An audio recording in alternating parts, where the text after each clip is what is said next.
Hey, what's up, everybody? It's the Golden Facts Podcast. Today we're going to be reviewing an old 80s classic, one of the greatest comedies of all time, Coming to America.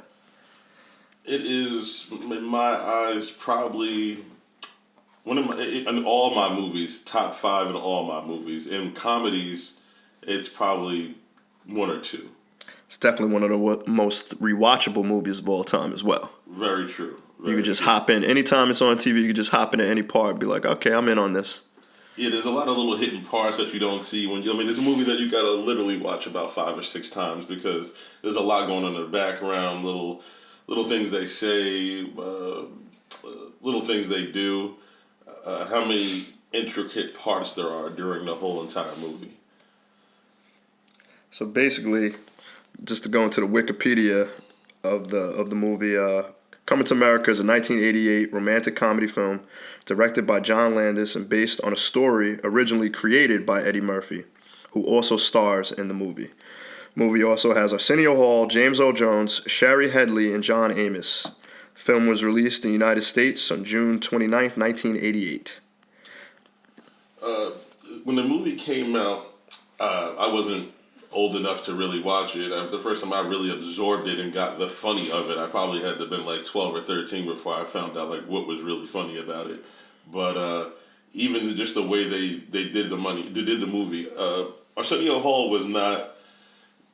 I didn't find Arsenio Hall that funny in like the Arsenio Hall show or stand up. Really, I didn't find him that funny. This is the first time I ever found him funny. You're like, oh shit, he actually has talent. Right? Yeah, I was just like, he's not a very funny. I was like, even when I was like, it's probably whack. I was it's funny looking. You were right, exactly. The way like you said before, the way his eyes bulge. It's a very long triangle shaped head. Yes.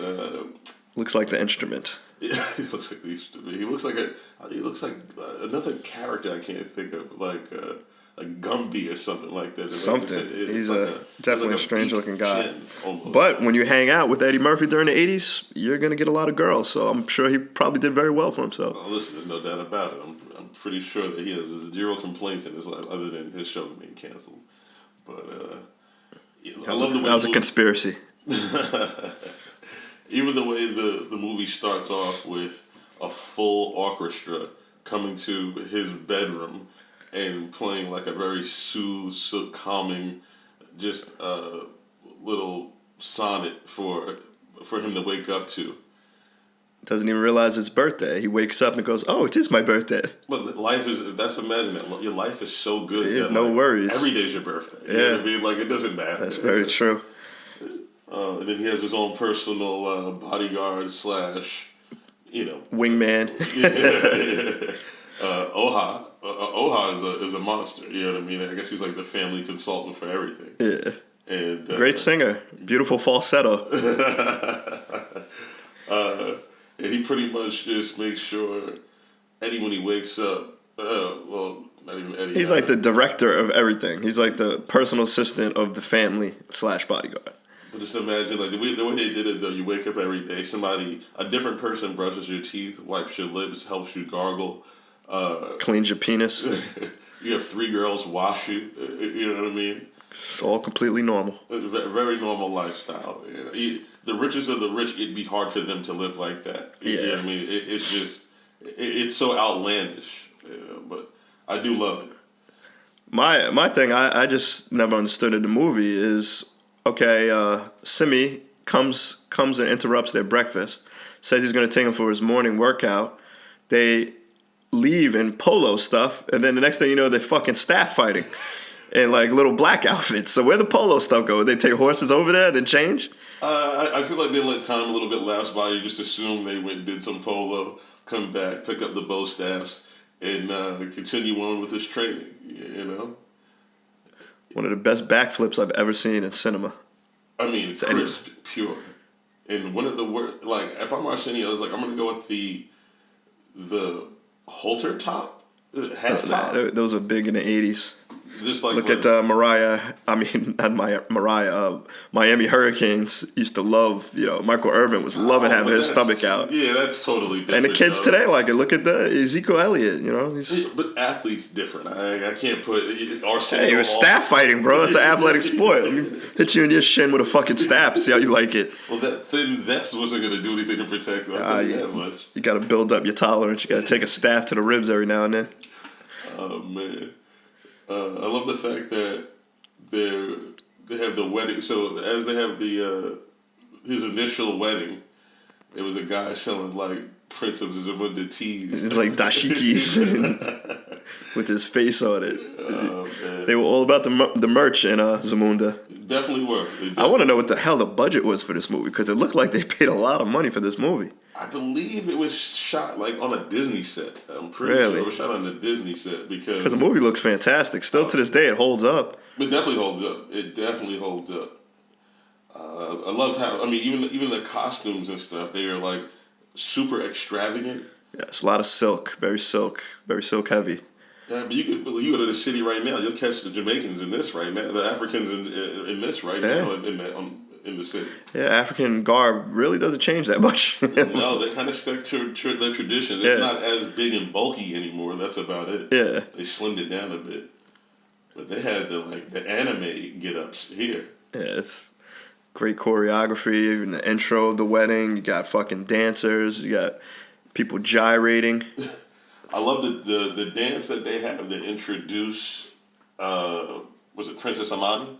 Yeah. Wild. It's a 2-minute choreographed 25-person dance. Yeah, 3 people died filming that dance scene probably, but you gotta get that movie out. Yeah, a lot of quail feathers. They went really big with the pheasant and the quail feathers. And then you got one of the most famous parts of the movie is Oha solo song, Queen to Be. He must have just came out he got the part and he was like, that's what I could also do. You know what I mean? That's one of those things like you can't even cast for that. He's like, I also have this unique ability to be able to sing at a high pitch. At a beautiful falsetto. Mm-hmm. Like a young Eddie Kendricks. And I kind of agree with Eddie a little bit as far as the part about I wouldn't want a chick that's dumb. You know what I mean? Who can't think for herself. He's just gonna obey your every command and not even talk to you and have any kind of disagreements. But what do you like? She's just like, there's nothing there. She's just a shell of a person. I thought she had a lobotomy. She really was just a chrysalis. You know what I mean? It's crazy. She was the sex robot before sex robots were out. But boy, was she fun! And we were talking about before. I didn't realize that she was as old as that she really was not. She always played the mom in shit. Yeah. Where she was always like the rough and tough hood mom in a lot of movies. Mom with the attitude that you could talk to, but would give you the business if you deserved it. Exactly. And then I like how him and his father, they're walking across the backyard, and first a zebra runs across them, like a medium-sized baby zebra runs across very nonchalant, and then 2 baby elephants come up to him, and one of the baby elephants is named Babar, of course. Babar. It's great. Then his father, without really even listening to him, tells him, you know what you need to do? You need to sow your royal oats. So what we're going to do is I'm going to send you to somewhere, wherever you want to go for 40 days and 40 nights. And just sow your royal oats and get it all out of you. Then you come back and marry the one who's been born and bred her whole life to serve you. Crazy. So Akeem uses this as a chance to try to search for his real queen, somebody he can actually, have mind, body, and soul with. And for just a flip of the coin, this movie could have been in L.A. Oh man, they definitely would have got robbed out there. It would have ended up in fucking Compton or something. He would have definitely had a Jericho. They'd be like, yeah, get a Jericho. Come on, get your soul glow. He probably would have joined a gang. It would have been a whole different. Did you ever have a Jericho? Anything even remotely close? Nah. I had braids. I never had them natural curls, baby. Light skin shit. Yeah. I had very good, very close to Indian hair. Some people would call it Tasmanian, I think they call it. It's you like one of those Aborigines in Australia? The original hair, I think it is. It's called. A little black spider silk on your head? Yeah, you know what I mean? It blows in the wind. You could also put your fingers through it. Oh shit! Yeah, it was like a black Rapunzel at one point in time. I had to head down to the middle of my back. And that must have been a sight to see, like the Negro version of He-Man. Yeah, I wish. You know what I mean? I wish I had it pumped up, so I definitely could have tried out for that role, Negro He-Man. Coming to a hood near you. It's funny. But what I would have never thought, even if it was in, like, I mean, Jerry Curls could come back around like everything else has come back around. Yeah, you never know with this new generation. I won't be surprised. Put it past anything. You know what I mean? The shit they're wearing right now, it's looking very 80s. It's tighter than the 80s. Very tight. They got their whole Achilles out, their whole calf out, everything. So yeah, I mean, they got the Soul Glow Fortune going in this, and the original, like you could actually buy Soul Glow, correct? I have no idea. I feel like what was the original? I remember it was Carefree Curl and Carefree Curl. I remember. S Curl. S Curl was the most popular. And something else. No, Carefree Curl was like everywhere back in the day, bro. I feel like my sister and them used S Curl. A lot of the dudes in the 90s that had bad hair, they used to put S Curl in their hair to get waves. Oh, okay. All right. Yeah, she might have had finger waves at that point in time, too.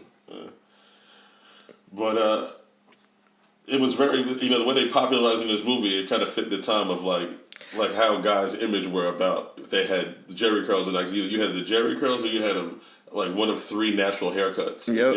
It wasn't really much going for you. But I love the way they managed to base a movie kind of around that fact too.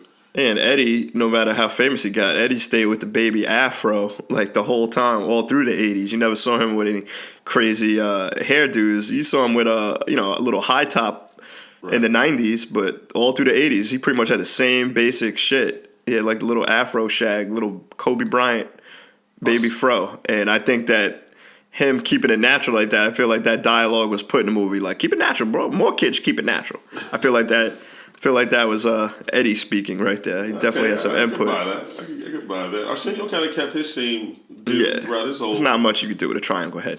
Very true. Not much. You gotta. Yeah, right. He was probably happy as hell when the high tops came out. He's like, oh, finally. And those silly hats that they wore, like those fit his head perfectly. Oh yeah. They just take shape. Yeah. I mean, you just put them on, they'll take the shape. It was like his chin. It was like his chin was on top of his head now. The original flex fits. Yep. Yeah. But these hats might come back too. I can see myself styling one of those. I can't mess with that. A little winter time, pull it down a little bit. Nah, those remind me of the little hats I had in the military, the dress blues. They had the little, we used to call them KFC hats.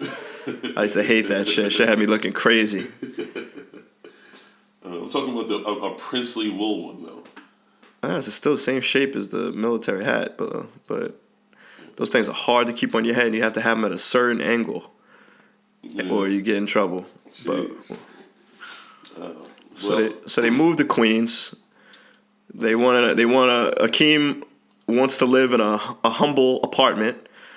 Finds one of the biggest shitholes I've ever seen in my life, where a blind man and a dog were apparently murdered. There's a rat running across the floor. Yeah. Just back and forth too, like not afraid. It's like running in the floor. So they go inside the apartment building and they have all their royal luggage outside, and the whole neighborhood, as soon as they step in the door, just takes all their stuff. They come outside and see everybody wearing this stuff. You guys even nice enough try to sell him back some of his stuff. Yeah, try to sell him back his own shit, his own golden toothbrushes. You some real fly shit here. I love the fact that they played like 3 to 4 characters apiece, and then when I saw like a biopic on it, they pretty much said, Arsenio said Eddie was like, we could hire other actors to do it and we pay them, or we could keep more of the money and do the acting ourselves. He was like, all right, we did the acting ourselves. Yeah. So that was the logic behind that. And now, that's become a thing in some Eddie Murphy movies, like, later on, like Nutty Professor, he played multiple characters as well. Well, now it's just better for business that way. People want to see more of that. But like, at this point in time, I don't think there was anybody else doing that. Nah. Playing multiple characters in a movie. And then they get their apartment, they hit up the barbershop next door, start talking to the old characters there, getting to know, trying to see where to go, where to meet women. One guy tells them a bar, And later on, the owner, I don't remember the owner's name. Do you remember the owner of Mighty Sharp? Clarence. Yeah, Clarence. That's Yeah. it. Clarence tells him, you need to meet a good girl, good clean girl at church. And he goes to the Black Awareness Rally. The Black Awareness Rally was when, Slash swimsuit competition.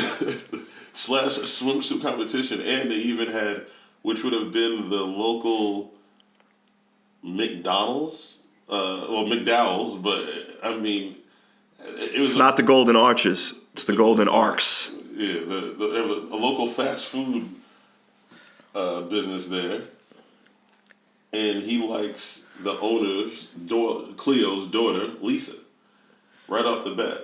He's like, wow, beautiful, articulate woman who speaks her mind and cares about the community. Which is still hard to find in today's day and age. Especially in Queens. So he goes and gets a job. Well, they both get jobs at McDowell's, which is hilarious just because them both coming from, well, Simi not coming from royalty, but just being around it, and him never having to lift a finger ever in his life, never have left Zamunda ever in his life. Like now is working at a shithole restaurant, McDowell's. And Akeem's so moved by Lisa's speech that he literally threw like, I don't know, it looks like a good $15K in the offering plate, and she seems to think it was Daryl, even though Daryl takes full credit for yes, it. takes full credit. That's what Daryl does. What Daryl does. Oh, Daryl's Lisa's Soul Glow owning boyfriend. If we didn't explain that before. Daryl is a pretty boy, player type. Played by Eric LaSalle, who was later known for multiple soap operas and ER fame. Yes. ER. But I say ER is probably what he's best known for. Yeah, definitely. But he was like the stereotypical. This is what I hate about these movies. Stereotypical bougie, light-skinned black man that they always try to say that we are, but it's not true. Most light-skinned fellows are bougie.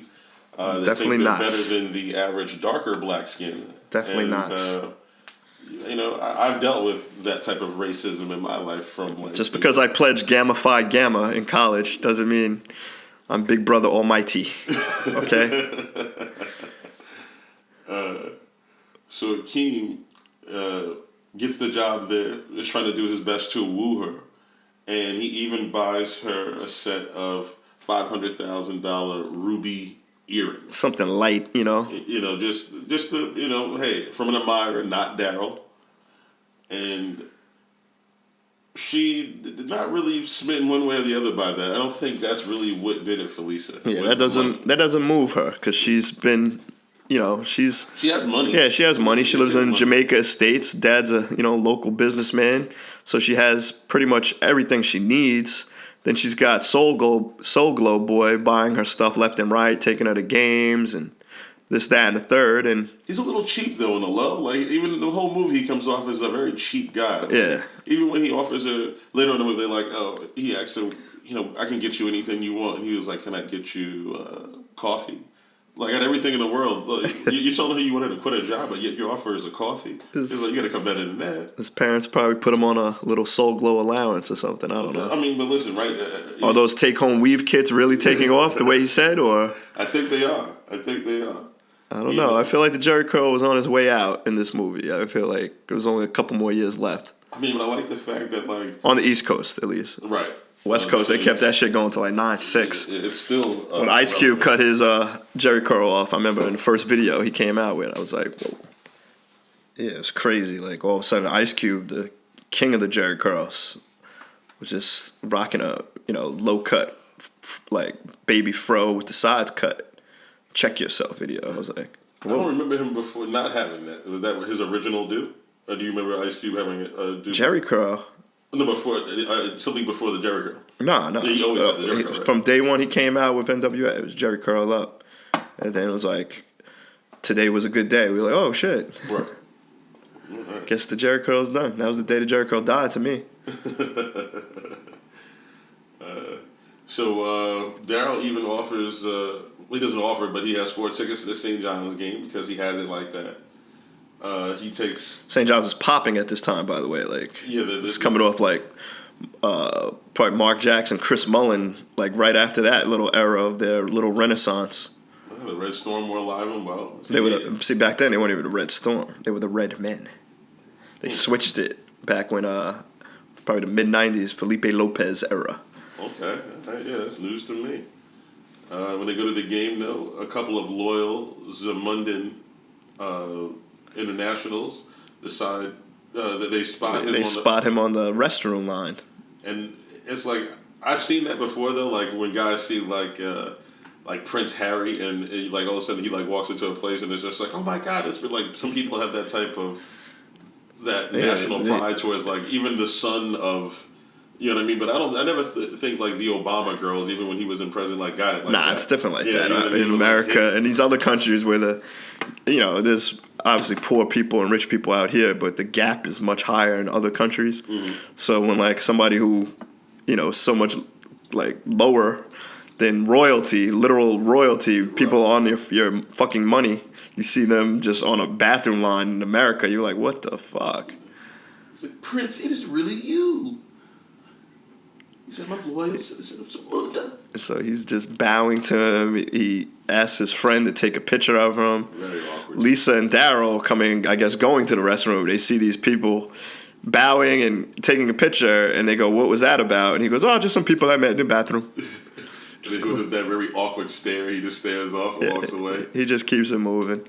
And Lisa's sister, very handsy at the game. Oh, yeah. She's going after that sausage real quick. I mean, she's known him for a quarter. Yeah. If that. She heard he was from Africa. Might have thought he was packing some heat. Yeah, she said, I want to see that warrior. Oh, man. But I like it.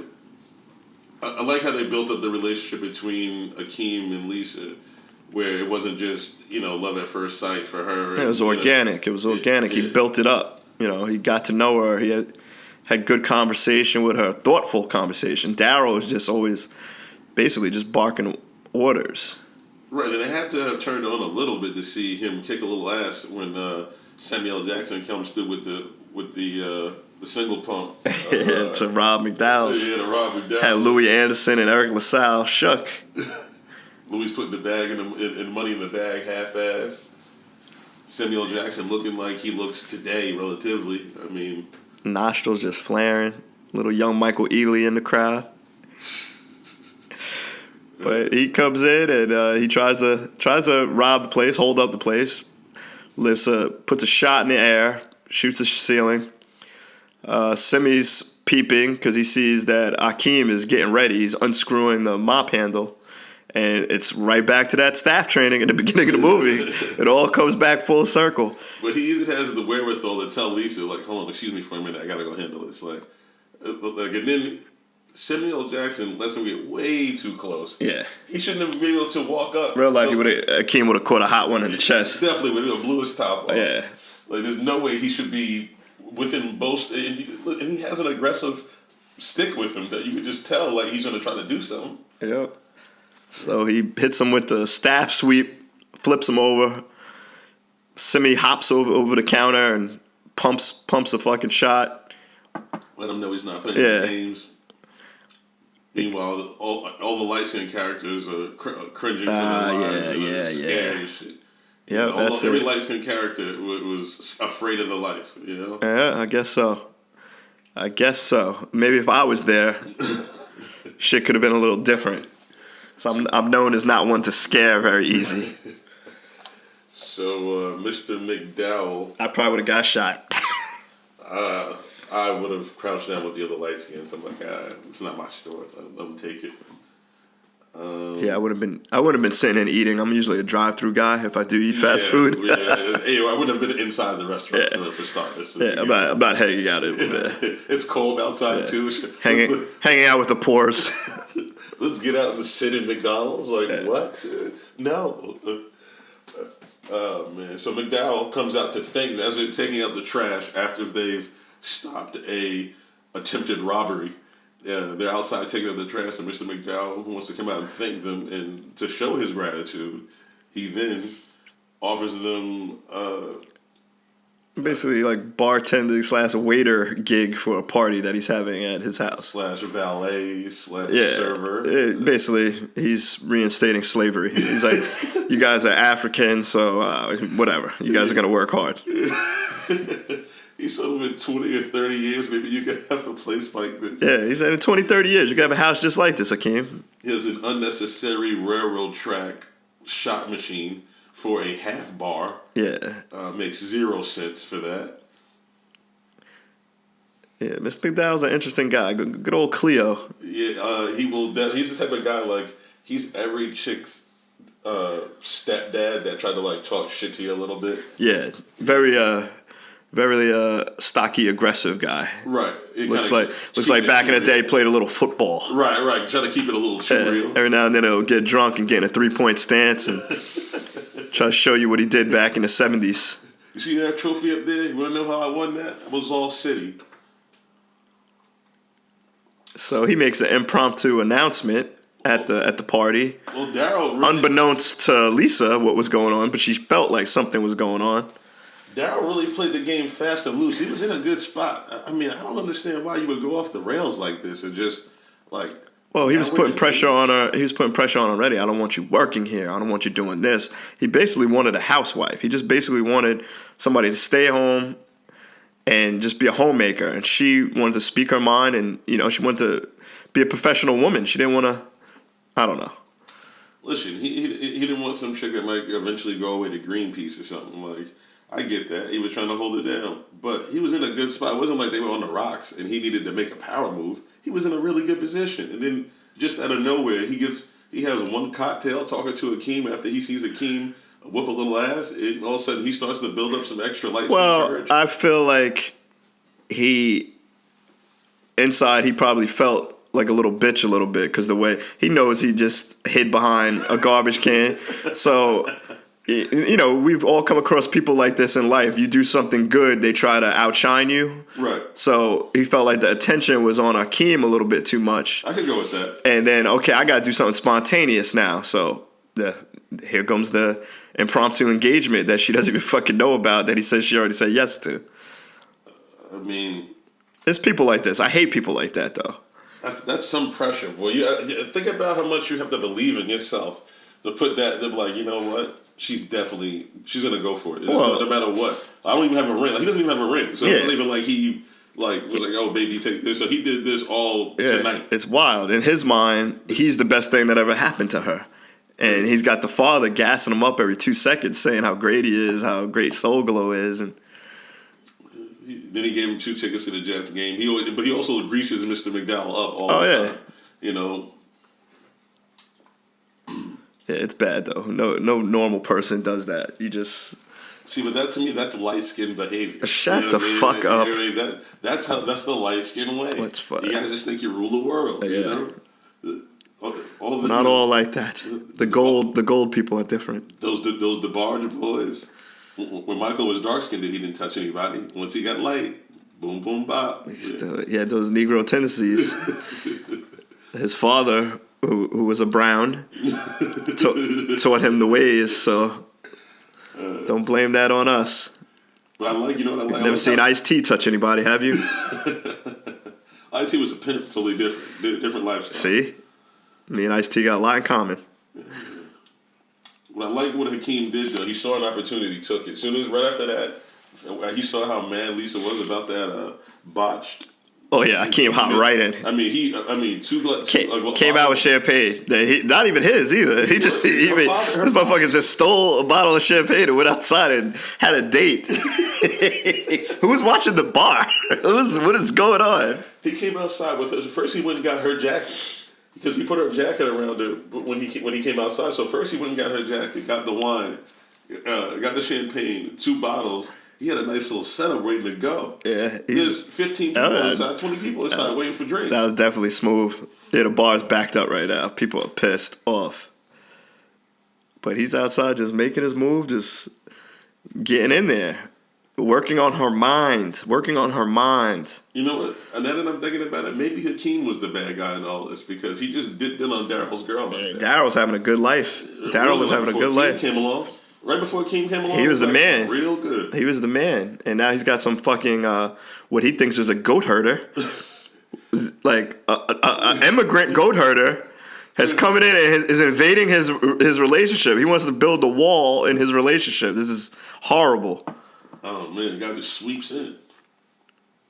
But also, I don't blame Akeem because he threw that milkshake, that strawberry milkshake. Oh yeah, that would have been it for me. Holy shit! He would have caught the mop handle like Samuel. He said take care of this for me. It just casually flung 3/4 of a large milkshake over at my man with no top. Yeah, Like, he would have got his back dirty. That was me. That was the most bizarre. Yeah, I've been like, yeah, you know what? We can always go to another borough. This guy got to catch these Zamundan hands real quick. It's like, do you want to get bicycle kicked across your chin, sir? Yeah. Oh, boy. And at the game, he really shitted on soccer. He really didn't appreciate the game of soccer. He said it was a little, sissy sport kind of like. He said, I personally don't like a sport where you don't use your hands. Yeah. Meanwhile, we never saw Daryl do anything physical in this whole movie. But not one thing. That crouch was the most physical thing he did all movie. Mm. And the funny thing is, so she was really upset about that botched proposal, and she really just deaded him right after that. So Akeem had nothing but opportunity right after that. Space and opportunity. But Akeem wasn't a good mopper at all. God damn. Yeah, he was a horrible mop. Never had the bucket round, so he was going to use the dry mop. Or he was soaking the hell out of it originally, and just wherever gets wet, gets wet. Whatever it does, it does it. And boy, he loved mopping up on his way to you. Like he could just walk up to you, the mop or sweep up right next to you. Like, hey, how you doing? Funny to bump into you here at work. You never seen him not busy though. While in a McDowell's uniform, he was never not. Oh, great immigrant work ethic. Oh boy, fantastic. Hard to find. Fantastic. It's a lost art. No, I think it's still here, but people. That's why people get mad. Yeah, they're taking their jobs. Like, damn, this guy's outworking the shit out of me. And for half the price. Oh, yep. Damn, they got 3 of them for what they were gonna pay me. Half the time. But I can't even blame you for not hiring me. You know. Seriously. Because you got some certificate that I can't tell you heads or tails whether it's real or not. Yeah, that's funny. Oh boy.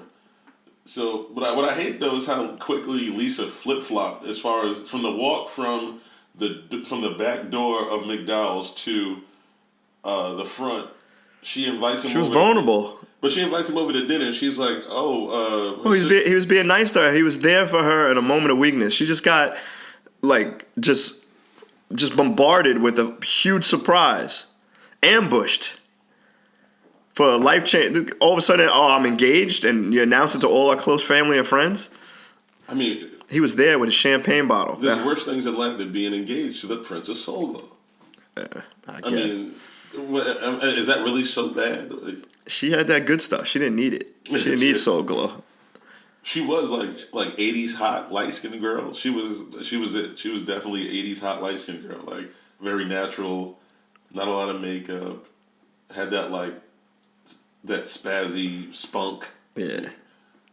I can see me and Elisa type building a life together. Yeah, she definitely was cute, man. She's aged fantastic, by the way. She looks amazing still in her 50s. She's probably around 54 now, and it's a New York City native as well. Oh, really? Okay. Yeah. I like that they did that. So Eddie finally was like, he works up a little bit of gumption, tells her that he wants to cook for her. They go out and get groceries. She offers to pay for the groceries. He makes it a point to say how meager his accommodations are because he doesn't want to be married for the money, even though by this time he should know that. Well, actually, no, they kind of put it in his head a little bit that rich guys get whatever they want. Yeah, that's the way it goes in America. So that's why he said that those earrings off top. But even still, she doesn't know they came from him. It's just a secret admirer. So he really just blindly gave her $500,000 earrings and for no, for what? I wonder who she thought they came from because she knows Daryl didn't buy them. Like Daryl ain't dropping no cake like that. Seriously, he was well, maybe me just looking. I'm no jury expert, but me just looking at them, I wouldn't know they were $500K. So well, if a strange white man and a police officer show up to my door and ask me to sign for some jewelry, I guess she didn't know that Patrice went to the door, but I'm like, yeah, there was a cop and another white guy at the door that asked me to sign for some jewelry. Yeah. Like, I would know something's up. I wouldn't have answered the door. I would have thought I was getting served or something. I might have right. climbed out the window and broke my neck. Yeah, right. I was like, I don't Like, think so. won't be opening that. I've seen this trick before. The old look out, he's got a gun. Like, get my bail money ready, baby. Seriously. So they get back to the apartment, and Simi changed the whole apartment around because that morning when he woke up, he told me he wasn't going to work. Akeem was adamant about, you are going to go to work, but if you want to fix up the place, then fix it up. So Simi does the fastest remodel ever. Totally flipped the house and because he had to have done it after work because he went to work. Yeah, it's that day, so he had to have done it after work. So after work, Simi gets the house a jacuzzi, fully painted, spackled, retiled. 80s neon lights everywhere. He actually had videotapes. He had videotapes. Library videotapes already. TVs, everything. Yeah. Stereo system, speakers, everything. You open up the door. Akeem opens up the door. He's in a jacuzzi with champagne, cheesing and shit. Yep. His lips this whole movie never had less than a quarter inch of lip gloss on. Arsenio kept his lips shiny. Yeah, he was extra glossy. Yeah, it was just like they will not catch me ashy this whole movie. Yeah, you know how you guys get a little ashy, you dark brothers. I mean, I wouldn't even consider Arsenio dark. He's darker than me. Medium brown. I was just trying to get a shot in because all the lights can slander. I've heard all fucking podcasts.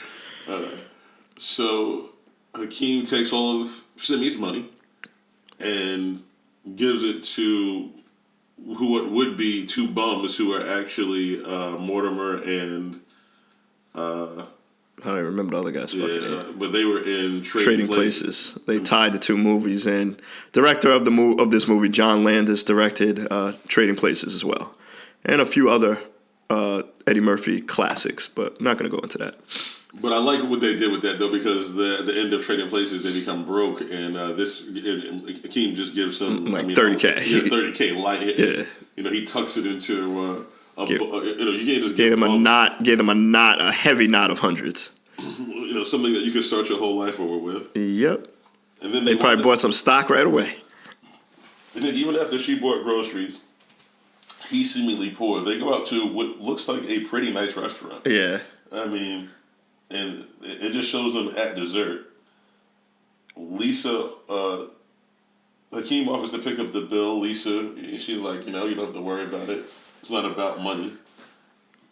And I think this is the first time where Hakeem kind of falls in love with her because, well, not first time, but where he realizes that she's a woman she's an independent woman, basically. Right, and she doesn't want him for just the money. And she goes, sometimes we can go Dutch. Or sometimes I could pay. Sometimes you could pay.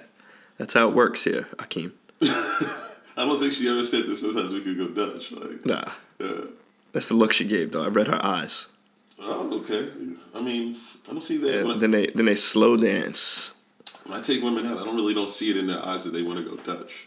Nah. Yeah, I mean, I'm glad that you see them. I mean, I guess I've never had a woman, a girl like Lisa, look at me in the eye sockets the way she looks at Hakeem. Well, I've had many girls like Lisa, and I know what they think, Keith. And they're always thinking, let's go Dutch? Nah. Even if they do, I don't care what they think, and I just pay for it. Same here. Then they have a nice, passionate kiss. All within the same damn day. I'm telling you, this guy's smooth, bro. He played that sensitive role. You quoted Nietzsche a little earlier. Yeah, she's like, this guy.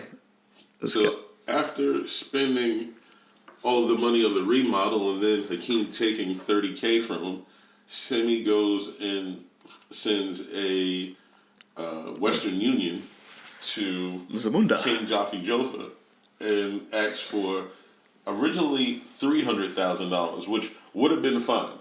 The movie would have ended a different way. The whole movie could have gone a different way if he had originally just got the $300,000 and sent for it. It would have been sent to him. He would have been cool. But he went into a pushy white woman at the counter, and she rereads it, makes him keep climbing all the way up till he gets to $1 million, and that causes problems for our hero in the later run. Yeah, probably. That's a red alert to the family. What do they need that for? $1 million. What's going on? Right. He didn't even need. He could have just asked for 100. What kind of trip are they on? They're in fucking Queens. Well, they're gonna be there for 40 days, 40 nights. So you figure they're on what? You figure this is. But you need 300,000 for the next 3 weeks if we're gonna live. I mean, listen. They were living in Queens. Well, I'm trying to live really, really well. I might need 300,000. Somebody would have killed them and bought bricks with that shit. Woo. Very true. Very true. They would have been a target from there. They wouldn't have been able to stay there for long. So nah. Like it was just two rich Africans living up there. The fucking landlord probably would have been. Oh yeah, he probably would have been plotted on them, man. He probably when they were at work, he probably definitely came in there. Little room check. Then Lisa's little slut fast sister. She comes dark skinned sister, by the way. Yeah, they look totally different. Yeah. I mean, they look. I mean, worlds are different. Yeah. But how does she get into the apartment? She's looking for Akeem, but somehow got into the apartment before Simi. She said she talked to the landlord. The landlord probably let her in. She said, I talked to the landlord. They said you weren't here. And then Simi lies and tells the opposite story. Says that he's basically Akeem and Akeem is the servant. Which I'm pretty sure Akeem might have went along with just because, he's under this whole facade of, I'm a goat herder and all this other crap.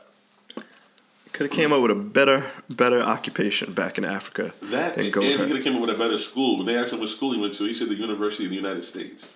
I mean, yeah, he could have just said something out there. Yeah, he could have said University of Zamunda. Yeah, right. Possibly. I'm sure they have a nice. They have a nice program out there. Mm-hmm. So he was homeschooled. He's sheltered. Very true. So So after that, he sends her off, and Lisa is at work receiving flowers from Daryl. Daryl's trying to get back with her. She doesn't want him to. And the father's trying to encourage it. Like, oh, it's a lot of flowers here. They smell great.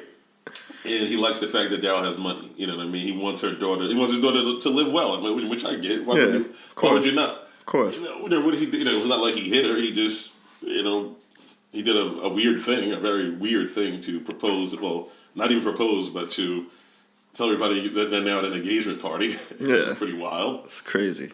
But, so once she's not over that yet, so that's making her really dislike him and fall more into Akeem's hands. So Akeem actually came at the right time just to kind of fall in for that just rebound. And I'm looking at Akeem's gear right now. I mean, my man was dressed really nice still. Yeah, he definitely was dressed very neat, very proper, but like... Yeah, he has on a tie, a cardigan, and a dope coat with the corduroy pants with the dress shoes. Yeah, he wasn't fucking on the McDowell's salary. Not salary, you mean per hour, whatever. Yeah, that was minimum wage. Minimum wage? 1987 minimum wage, too. And meanwhile, he's walking around dressing like he's moving rocks. Man, so because of the money that was sent, the $1 million being Western Union over, King Zafi Jofa has to come to America to see what's going on with his son. Yeah, why do they need this? Are they, being held for ransom? Is this something? What the hell's going on? And he's not too happy when he gets there. He goes into the barbershop, talks to the barbershop guys. They direct him upstairs to the old apartment. Landlord directs him to the new apartment. Simi's there. Yeah. He screams, he's tight, that they actually showed up out of nowhere because he knows that he's now in trouble. Yeah, he's the one. This is all caused by him. How much time do you think has passed since they've been there? Now, just because they had the flower from Zamunda and all this other, I want to say they had to have been there 3 weeks. 3 weeks? I'm thinking this is 3 weeks worth of time. Keem moved quick. Yeah, he did. Like I said, he came in, swooped in, because they had a Christmas party, went from Black Awareness Party to a Christmas party. He just moved. A lot of social events in Queens, huh? In Queens at that time. Wow. Right? They got a lot. Very busy. The guys at My Tea Shop were everywhere too. Well, they weren't at the McDowell's house, but right at the other events. And then once Mr. McDowell, the King Joffrey Joffa pays Mr. McDowell a visit, and he finds out that Akeem is actually a prince, and now he wants Lisa to be with him in the worst way. Yeah, he's all about the money. Which I respect. You know what I mean? I liked his. It's not just all about. It should be. Yes, money is huge. No, but at the end, when the king disrespected her, he even was like, yeah, but he got mad. You know, because the Joffrey Joe probably sensed his thirst. He was acting like he was beneath them. Well, he offered him pigs in a blanket also. I mean, you don't offer a king pigs in a blanket. He said they're frozen, but you wouldn't even know it. It's like, yeah, you would. Look at the complexion of King Joffrey Joe. Light skin. How's that? Uppity. Yeah. Uppity. He's very uppity. I mean, he's fucking a king. He's a king. Regardless of the fact, he's uppity. He's a king. One of the most articulate voices ever in cinema, too. Beautiful. Very true. Alongside Morgan Freeman, a dark-skinned guy who has a very articulate voice. And then Lisa being light-skinned, running off in the rain. You know, she doesn't have to worry about her hair kinking up. Stays the same. Look at that. She looks beautiful. Yeah, she does. She does. Our hero Akeem chases after her. He's a prince. He's putting himself in mortal danger, chasing after this light-skinned glory hound, you know, who can't get by the fact that a prince lied to you a little bit. One thing that I realized watching this movie is how bad the subway system was back in the day. Holy shit. Like, I remember, I was old enough to remember, I was a kid, but I remember taking like trips to Yankee games and graffiti everywhere, but god damn. These kids, what were they on they were just on the train, just spray painting in front of people, nobody saying nothing? Hey, it was Beat Street. Holy shit. Uh-huh. Oh, that's definitely going to be a recap movie for us, too. Oh, yeah, definitely, yeah. But then she chases him on a train. She confronts him about, everything the father has just told her.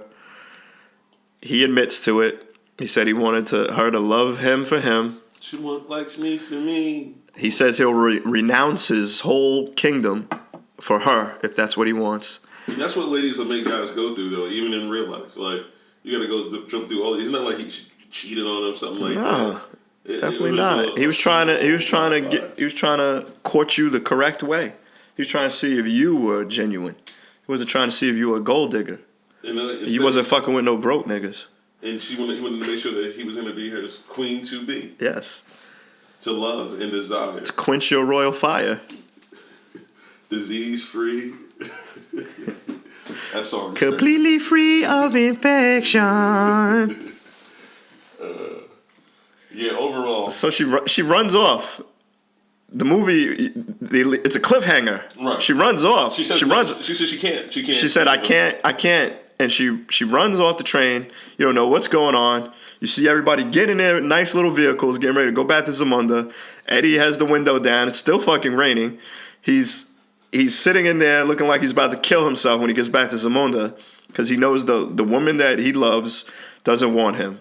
So fast forward to the wedding scene. It's the wedding scene. Well, no, the wife and the king have a conversation in the car about how traditions need to change. So you have to go off assuming that, all right, he went back and called her and told her, like, hey, sorry for what I said. And it was a pretty big reveal. It was a pretty big surprise. You didn't know where it was going. Very true. Because the father was like, she said, no, there's nothing we could do. And then it just goes to the next scene. Apparently back to Amani in Zamunda, where she's supposed to marry him, and you just see the ceremony, and then you see a lightly skinned woman under a veil, and you know it's not Amani, and then boom, Lisa McDowell. Eddie, as happy as can be, his dream woman, she's there with him, and the woman he must have spent his whole life with. They ride off into the sunset. Everybody's happy. Start kissing before the vows are even read. He's a prince. So, guess he makes his own rules. Pretty much. Traditions must change, as proved in Coming to America. Overall, I think it was a great movie. Hilarious. They played multiple characters. They played all the guys in the barber shop, along with Charlie Murphy's childhood friend. Clint Smith. And we were just talking about that before, how Charlie Murphy would have been in this movie also. But he was in the Navy. At the time, little known fact, he was in the Navy. He was a seaman. He was a seaman. Yeah. It's all about the Army anyway. So overall, I think it was a great movie. I think it was the acting, and it had a great. I don't know if they were all famous at that time, but a lot of them came out to be famous later. Yeah, but definitely. They had a great cast and crew of actors as far as all this went. Even a little appearance by Jake Seinfeld. I remember seeing. Arsenio Hall played like 4 characters, and I'm really looking at. Yeah, a lot. He played a lot of characters. But it's a classic, and that's basically our review of Coming to America. Yeah. Check it out if you haven't seen it. Definitely. Hopefully we didn't spoil it for you. It's only been 30-something years, but whatever. Right. If you haven't seen it by now, it's just, take all this information and watch it, and you'll understand it even more. So I'm gonna do something different this week. Something I'm gonna try to do and incorporate every time at the end of the Golden Facts podcast. I'm gonna have my little send-off quote like they used to do on the radio back in the day. Life is precious. Treat it like gold. God bless. Golden Facts podcast. All right.